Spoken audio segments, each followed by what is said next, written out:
Hello, everyone, and good morning, good afternoon, or good evening, depending on where you're tuning in from. My name is Jacob Lee, and I'm a software engineer at LangChain. I'm excited to be presenting at Neon Developer Days, and I'll be talking a bit about querying Postgres databases with natural language. And a quick aside before I get started. If you're not already familiar with LangChain, we make it easy to build context-aware reasoning applications. And more concretely, you can think of what LangChain offers as a four-layer cake that helps you create and deploy large language model-powered applications. We're most well known for open source libraries of models such as document loaders, vector stores, prompts, and LLM wrappers that provide common interfaces for various tasks around orchestration. These pieces parse, format, and retrieve data from various sources to present as context to an LLM. Our open source frameworks, available in JavaScript and Python, also include useful ways of prompting and chaining different model calls together, hence the name, to build sophisticated and powerful applications using expression language. And finally, we provide tools such as LangSmith that help debug and evaluate LLM apps, tools such as LangServe that help with pushing apps to production, as well as various templates that show off LLM use cases that you can apply to your own projects. So, first off, a bit of framing. Why do we want to query SQL with natural language? Well, though most of you are probably quite familiar with writing queries, SQL is still a skill that takes some time to learn, particularly as queries become more complex. Furthermore, people who do know basic SQL in your organization might know a bit generally about what your database contains, but may not always be familiar with the specific fields and schema in your particular database. So empowering non-analysts to have some insights into data that's behind this knowledge threshold has the potential to save engineers and data scientists time in creating complex and bespoke dashboards. And given many popular LLMs already have SQL queries in their training data, we have some powerful tools ready-made to make it work. So our strategy will be to use a form of retrieval augmented generation, or RAG for short. RAG is a general technique for guiding LLM generations. If you think of a continuum where on one end you have pure retrieval, like going into Google and querying for data, or manually writing a SQL query, and on the other end you have pure generation via LLM, which would be the equivalent of opening ChatGPT and simply asking for the data you need. Retrieval augmented generation sits in the middle, where you take the best of both worlds and take data related to your query, pass it to the LLM to give it context on your unique task and situation. Specifically for SQL, you might start with a question like, who works here? You could find the answer by querying your database, but this requires SQL knowledge, schema knowledge, and some formatting at the end to make it presentable to an end user. They're not going to want to parse through rows. Our task then for allowing natural language interactions with our SQL database is twofold. We first need to find a way to map a natural language input, like who works here, to a SQL query that will return the correct information. And second, we need to pass the queried rows into an LLM to synthesize as a final natural language output to the user. The latter part is somewhat simpler, so we'll mostly be focusing on the first part of the problem, generating a SQL query via LLM. So, now that we've identified the problem, where do we begin? And, well, as everyone knows, LLMs are magic and can do literally anything. So why not try straight up asking the LLM and directly prompting it with, generate me a Postgres query that finds the first and last names of everyone who works here. And the result is actually surprisingly not too bad. However, it did assume that the table name was employees with the trailing S, while our sample database, the popular Chinook demo database, has a table called employee, singular. This is an understandable mistake, given that we haven't told the LLM anything about our database schema. And there's also a bunch of other output that we'll need to parse out at the end. That's to find the first and last names of everyone, etc., and the trailing bit where it's this query selects the first and last name, etc. We just want the query itself. So let's take a look at how we solve the first problem. As I mentioned earlier, LLMs are trained on a large set of data, including code and SQL queries. So they already have Postgres syntax internalized, which is quite helpful since we don't need to explain to the LLM how to craft a Postgres query. And then Raj Kumar et al. Discovered that actually pretending to create each relevant table with literal create table syntax, and then giving an example of some rows using a small select query, generally similar to few-shotting, a technique called few-shotting rather, gives noticeably boosted performance over other methods, such as just directly pasting your raw schema to the prompt. And for the second problem, formatting our output, we use a neat trick. We ask the LLM to structure its output in a format that actually doesn't have the query as the last step. And then we pass SQL result, the next token in the output that we'd expect, as something called a stop sequence that, as the name implies, flags to the LLM to stop generating once it would have generated that given token. We then end our prompt with the beginning of the output structure we requested. The reason this works is that LLMs, even those tuned to chat settings, such as the famous GPT-4, are essentially fancy prediction engines that pick the most likely next token given the context. By ending our prompt with the start of the output structure, we hint to the LLM that it should complete the next line, which we have already told it should be SQL query earlier in our prompt, followed by a generated SQL query. After generating the query, it will try to generate the token's SQL result, but since we've passed that as a stop sequence, the LLM will halt there, and we can extract just the generated query. Though chat models can do this, I've chosen to use a text prediction variant of GPT 3.5 Turbo called GPT 3.5 Turbo Instruct that is more tuned to this style of prompting. So, putting it all together, we end up with the following prompt. I've added a few more lines to try to guard against large outputs and hallucinations, and you can check out the prompt and pull it for yourself from the LangChain prompt hub using the link at the bottom of this slide. And there's actually one more piece to call out about the prompt, and that's the initial line. You are a Postgres expert. Though it sounds a bit silly, this actually has a noticeable impact on the quality of the final generation. And to understand this intuitively, LLMs are trained on the sum of all human knowledge, including very bad SQL writing blog posts. Including a line at the start of your prompt, keys the LLM onto the good parts of its training data set that you do want to use, like the parts that know how to write good Postgres queries. It's a simple trick, but one worth highlighting. All right, great. We've got a way to generate our SQL query. Now, of course, our next step is to run it. And given that many of you in the audience are probably experienced SQL developers, if you didn't have an immediate, visceral reaction to that statement, I'm very, very disappointed in you. Now, depending on what you're building, you may not have control over the questions your end user will ask your app. Think of it like sanitizing inputs, except the entire query is, in fact, your input.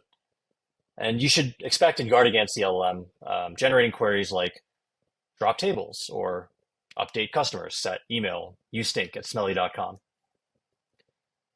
And you should use as much caution as you possibly can.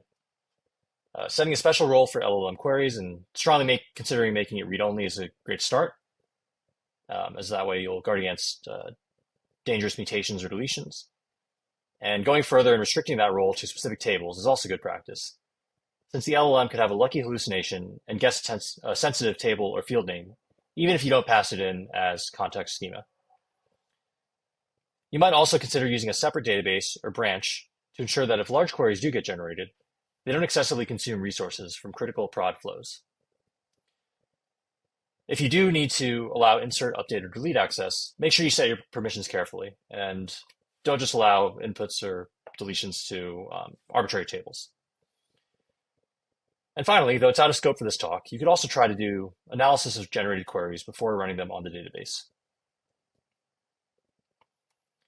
Okay, so hopefully that scared you a little bit, but not too much. After all, this is still pretty cool.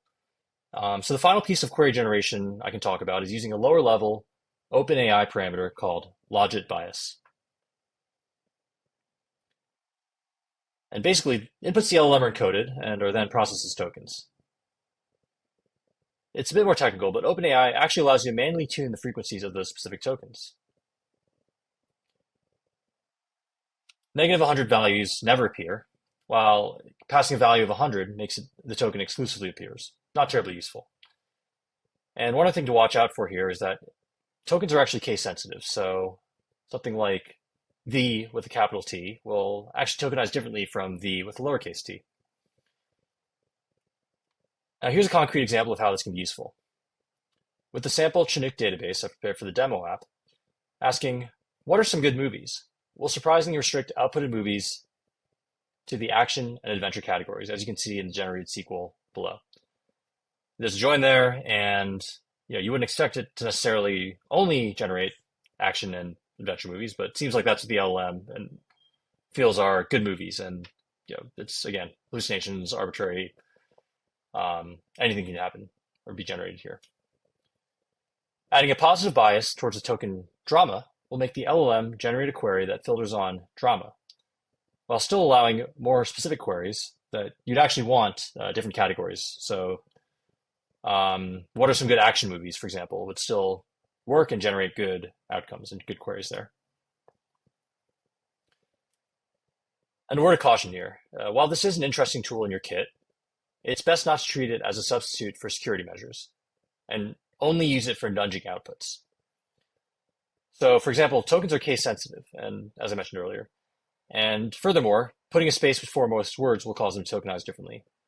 You can see in the example to the right that I've put delete twice in caps and lowercase delete once, and resulted in 3 different tokens.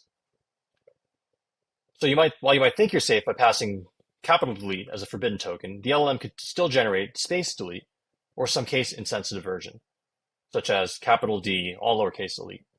And given an input that asks it to drop tables or delete from a table, the bias is already so strong for the LLM to generate a query with that token that it's just not reliable to ban specific SQL behavior. It'll try to find a way around it or generate nonsense in the best case. So you should think of logit bias as a similar spirit to prompting in that it'll guide the LLM's output and ideally generate better outputs for tokens you do want, but relying on it as a single measure to ban bad behavior is a losing battle. Okay, and now I've prepared a demo app built on a NeonDB hosted version of the popular Chinook demo database, which mocks a digital media store and has tables for artists, albums, media tracks, invoices, and customers. It's hosted live as a Vercel Next.js app, and I'll go through it a little bit right now. Okay, so switching to Chrome here, I have a talk to SQL with LangChain.js app hosted on Vercel. It's actually querying a serverless NeonDB Postgres instance running the Chinook demo database behind the scenes. And again, that's the database simulating a media record store with various tables for artists, albums, media tracks, invoices, customers. So let's just try querying something. Who works here? As you saw earlier, there's already an employee table, so I'd expect some kind of select query that looks over employees. And let's see, generated a query that looks pretty much what I expect. The employees who work here are Andrew Adams, Nancy Edwards, Jane Peacock, Margaret Park, etc. And I can actually go into Langsmith and see what this trace looks like. So I'll go in now. And I can see that, yeah, this is what I expect. The outputs I saw from the app there. But I do see 1 or 2 interesting things. First of all, it did ignore the query for most 5 results using the limit clause as per Postgres here. Example of how you can't necessarily exclusively rely on prompting, even though it can be helpful for guiding outputs. You can't exclusively rely on prompting to prevent bad outputs or bad queries in this case. But you can see the rest of the prompt, the expert prompting, which I showed off here. You are a Postgres expert, which is quite helpful. Some of the tables that are few shotted in. So create table, public actor, exactly how you create the table if you're generating it yourself. And yeah, if you shot it with select queries and then scrolling down farther, there's quite a lot of information here. In production, you may not want to give it, you may not even want to pass all these tables in as context, but just for the demo purposes, so we can sort of show everything, I'm doing it here. And then you can see the SQL query that gets generated. Cool. So this is a very simple example. Let's try a more complicated one. So I think I showed earlier, there's no chat history for this, by the way, yet, but should theoretically be possible with smart prompting. And I could try something like, what movies are good? And let's see what happens. So it's going to go through all the steps, generate. And yeah, I see the movies Airplane Sierra, Amadeus Holy, American Circus, etc. are good options to watch as action or comedy. I guess the LLM has its own concept of taste, but you can see it does actually an inner join on category and looks specifically for action or comedy movies, which is kind of cool. And it does, in this case, get the limit as 5. So yeah, let's look at this in LangSmith. I'll go back to my dashboard here. I can see the new query here. And yeah, I can see, again, same prompt here and the outputted query below, which is exactly what I saw in the initial database, or sorry, the initial output from the app there. So I think one thing to call out here is perhaps, let's say, okay, it's a little bit weird that, the only good movies are not, there are good movies outside of action or comedy movies. So let's say, yeah, we want to figure out why it's only generating action and comedy movies. And I think a common first step for this is to edit the prompt and update it so that the LLM is more inclined to generate maybe movies from other categories. So I can actually go into, LangSmith has a playground feature where you can actually go in and look at the prompts that sparked and kicked off specific runs. So I can see exactly the same prompt I saw before. I can see the model I used to generate, so I could try different models if I want to. For now, I'll just stick with GPT 3.5 Turbo Instruct. I can see different parameters and edit them. So temperature is a common one. Higher temperature is more creativity. Too high, as you'll see in a minute there. Get myself out of the way there. You get kind of garbage if you put it all the way up to 2. Yeah, you get kind of craziness. So you don't want to set it too high. I think for generally structured outputs, setting it low is quite a bit more useful. And then you can also see the stop sequence that I previously mentioned. So let's try updating the prompt to say, pay close attention to the movies, or the category of movie you return. You should return mostly drama movies. Cool. And if I run it now, let's see what I get. Okay, cool. So yeah, this time it didn't actually return any category-based movie, but instead rated on PG versus G. So I guess good in this case was taken to mean family-friendly. But how about return? The only good movies are drama movies.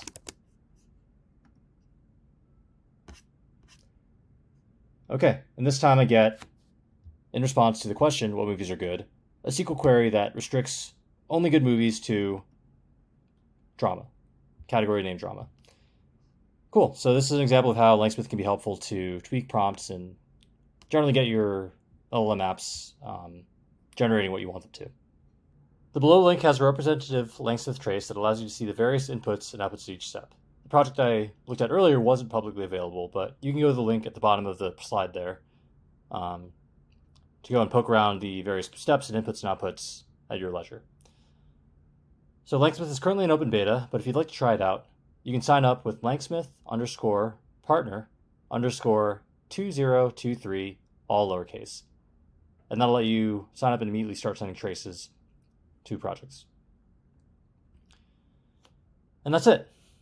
Thank you very much for listening, and I really hope you enjoyed my talk. If you'd like to keep in touch, you can follow me at Hakubu on X, formerly Twitter, and follow LangChain at LangChain AI for more goodies. I've also included links for both the live demo app, the source code, and all the technologies used in it below. I hope you enjoy the rest of the conference.